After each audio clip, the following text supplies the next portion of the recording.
दुनिया की सबसे अच्छी किताब हम खुद हैं। खुद को समझ लीजिए, सब समस्याओं का समाधान हो जाएगा। साल 2012 की कई ऐसी घटनाएं हैं जो काफी कड़वी हैं, काफी दुखद हैं। इस साल जो खास देखने को मिला था वो था देश में हर बड़े मामले पर जन सैलाब का उमड़ना। अन्ना की क्रांति हो या केजरीवाल का प्रदर्शन या फिर दिल्ली गैंगरेप के विरोध में इंडिया गेट पर जन सैलाब, क्योंकि देश अब उब चुका था रोज रोज के घोटालों से, रोज रोज के बलात्कार और हत्याओं से और नेताओं की भाषणबाजी से।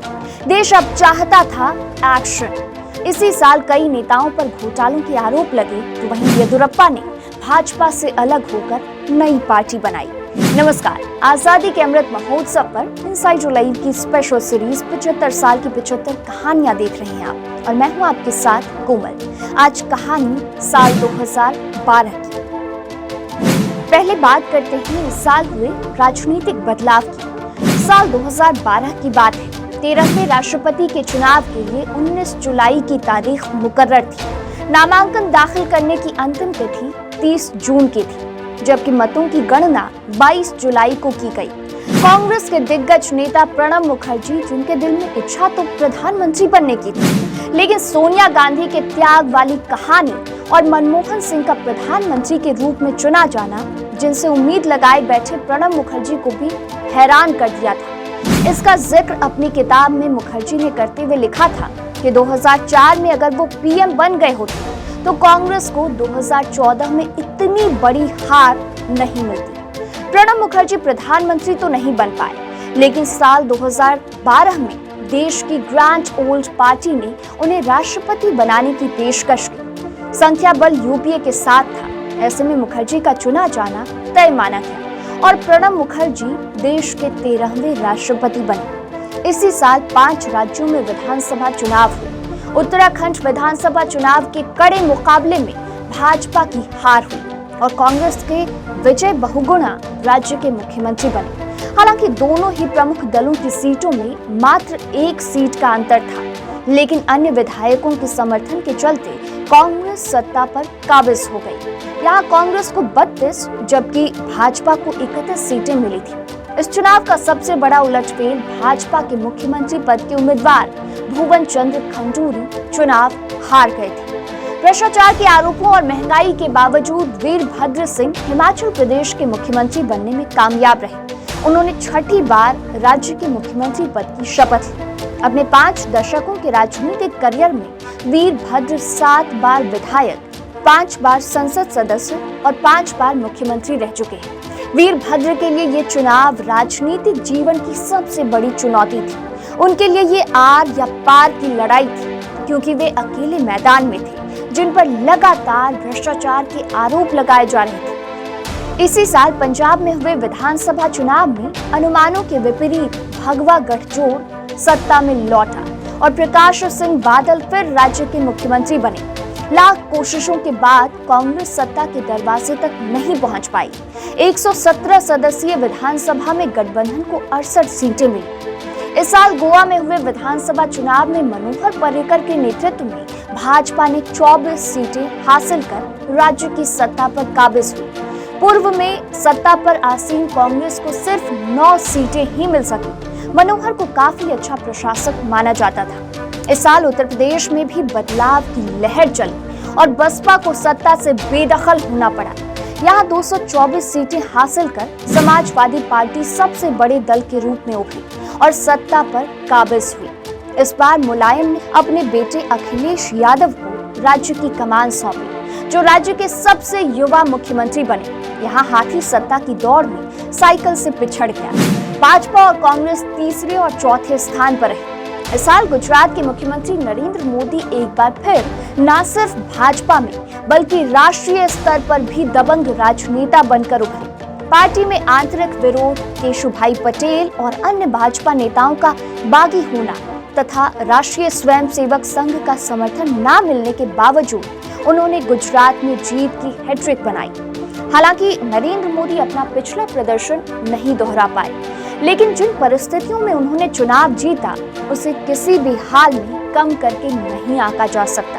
नरेंद्र मोदी ने इस चुनाव में 182 सदस्यीय विधानसभा के लिए 115 सीटें जीतकर स्पष्ट बहुमत हासिल की। पिछली बार उन्हें 117 सीटें मिली थी। इसी साल आदर्श सोसाइटी घोटाले की छाया अशोक चौहान पर क्या पड़ी, उन्हें मुख्यमंत्री पद से हाथ धोना पड़ा।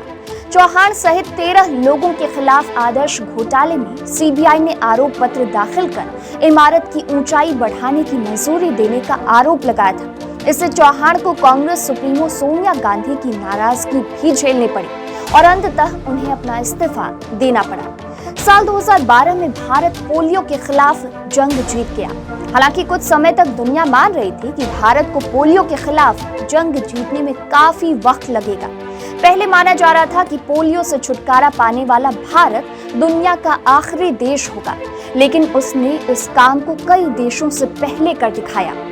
रॉबर्ट वाड्रा और डीएलएफ मामला भी इस साल काफी सुर्खियों में रहा। इस मामले में गांधी परिवार भी आलोचकों के निशाने पर रहे। इसके अलावा कोयला घोटाले की कालिख प्रधानमंत्री के दामन तक पहुंची। साथ ही अरविंद केजरीवाल सामाजिक कार्यकर्ता से राजनेता बन गए। लोकपाल की मांग को लेकर एक मंच से देश में क्रांति की लहर दौड़ाने वाले अन्ना हजारे और अरविंद केजरीवाल की राहें इसी साल अलग हो गई। दिल्ली में इंडिया अगेंस्ट करप्शन के अहम कार्यकर्ताओं के साथ हुई बैठक के बाद इस बात का ऐलान कर दिया गया। साफ शब्दों में ऐलान करते हुए अन्ना हजारे ने कहा कि अरविंद केजरीवाल को राजनीतिक पार्टी बनाना है तो बिल्कुल बनाएं, लेकिन इस पार्टी में वो नहीं रहेंगे और ना ही वो पार्टी के लिए चुनाव प्रचार करने जाएंगे। अब से अरविंद से उनका कोई नाता नहीं है। इसके बाद अरविंद केजरीवाल ने आम आदमी पार्टी बनाई। अब वो इंडिया अगेंस्ट करप्शन से पूरी तरह अलग हो गए। अरविंद केजरीवाल वकील और कार्यकर्ता शांति भूषण, प्रशांत भूषण, राजनीतिक विश्लेषक योगेंद्र यादव, कवि कुमार विश्वास ने मिलकर राजनीतिक दल बनाने का फैसला किया। अन्ना हजारे और आंदोलन से जुड़े लोगों का मानना था कि राजनीति में नहीं आना चाहिए, लेकिन इन लोगों की राय अलग थी और ये राजनीति में आकर राजनीति बदलने की बात बोलकर आगे बढ़ गए। एक साल बाद ही 2013 में आम आदमी पार्टी ने पहला चुनाव लड़ा। 70 सीटों वाली दिल्ली विधानसभा में आप दूसरी सबसे बड़ी पार्टी बनकर उभरी। उसे 28 सीटें मिली। कांग्रेस ने उसे बाहर से समर्थन दिया और दिल्ली में केजरीवाल की सरकार बन गई। हालांकि 49 दिन बाद केजरीवाल ने इस्तीफा दे दिया। साल के सबसे बड़े त्योहार छठ पर्व पर बिहार के लोग साल भर की खुशियां मांगने गए थे, लेकिन अचानक हुई भगदड़ ने उन्हें जिंदगी भर का गम दे दिया। जी हाँ, छठ पर्व पर सूर्य को अर्घ देते वक्त पटना में इस साल गंगा नदी के किनारे शाम में भगदड़ मच गई, जिसमें 21 लोगों की मौत हो गई। वहीं 100 से ज्यादा लोग घायल हुए। मृतकों में 9 बच्चे भी थे। इसी साल मुंबई आतंकी हमले में पकड़े गए मुख्य आरोपी अजमल कसाब को फांसी दे दी गई। 16 मार्च 2012 को मीरपुर में शतकों का शतक जड़ा था सचिन ने, यानी अपने इंटरनेशनल करियर में 100वीं सेंचुरी। इस दिग्गज ने बांग्लादेश के खिलाफ मीरपुर में ये वर्ल्ड रिकॉर्ड बनाया था। एशिया कप 2012 के चौथे वनडे में सचिन ने बांग्लादेश के खिलाफ मीरपुर में 114 रन की पारी खेली थी।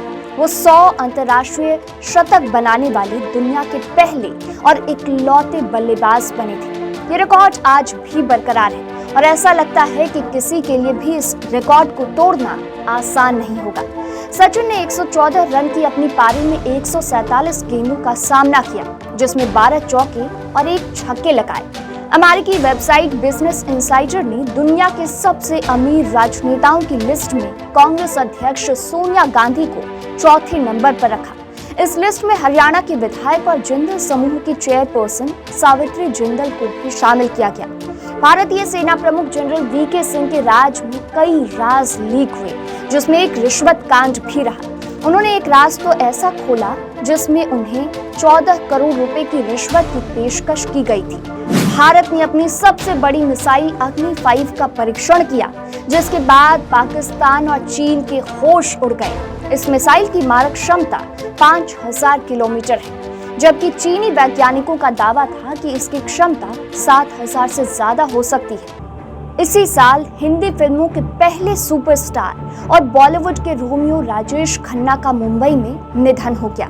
खन्ना जितना चॉकलेटी छवि के लिए जाने गए, उतने ही फिल्म आनंद के नायक के रूप में जिसे हिंदी सिनेमा का मील का पत्थर माना जाता है। राजेश खन्ना का असली नाम जीतन खन्ना था और वो 29 दिसंबर 1942 में पैदा हुए। वो जब छोटी उम्र के थे तभी उन्हें गोद ले लिया गया। खन्ना के चाचा को भी जब पता चला कि वो फिल्मों में जाना चाहते हैं तो उन्होंने उनका नाम बदलकर राजेश रख दिया। 1965 में भारत में फिल्म फेयर और यूनाइटेड प्रोड्यूसर का टैलेंट सर्च कार्यक्रम हुआ, जिसे राजेश खन्ना ने जीत लिया। इसके अगले साल देवानंद के भाई चेतन आनंद की फिल्म आखिरी खत में उन्हें पहला किरदार मिला।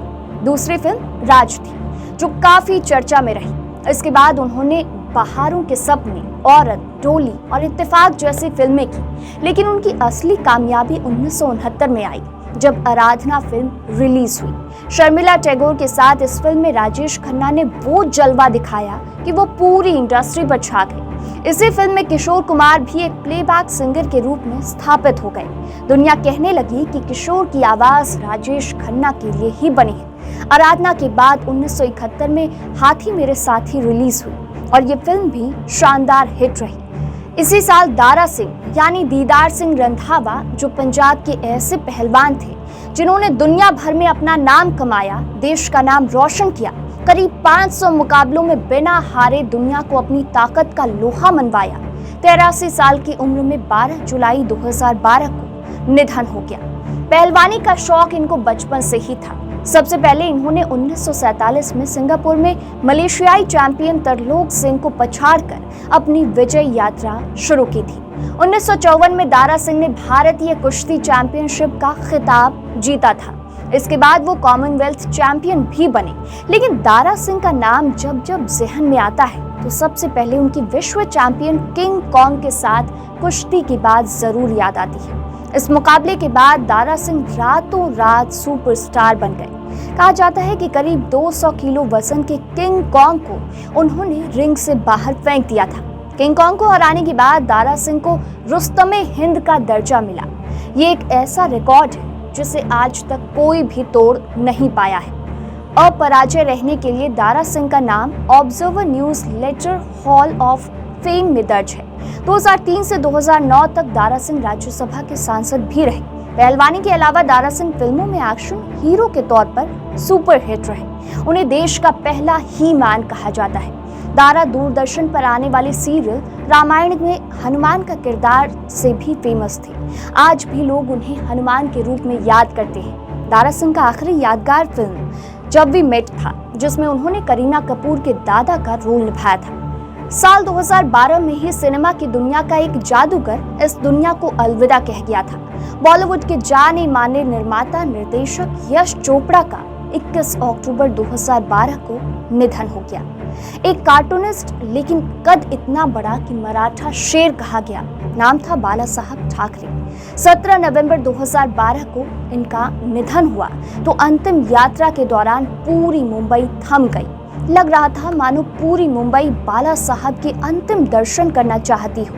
सड़कों पर चलने की जगह नहीं मिली तो सीवर और पाइपों के ऊपर चढ़कर अंतिम संस्कार में लोग पहुंच रहे थे।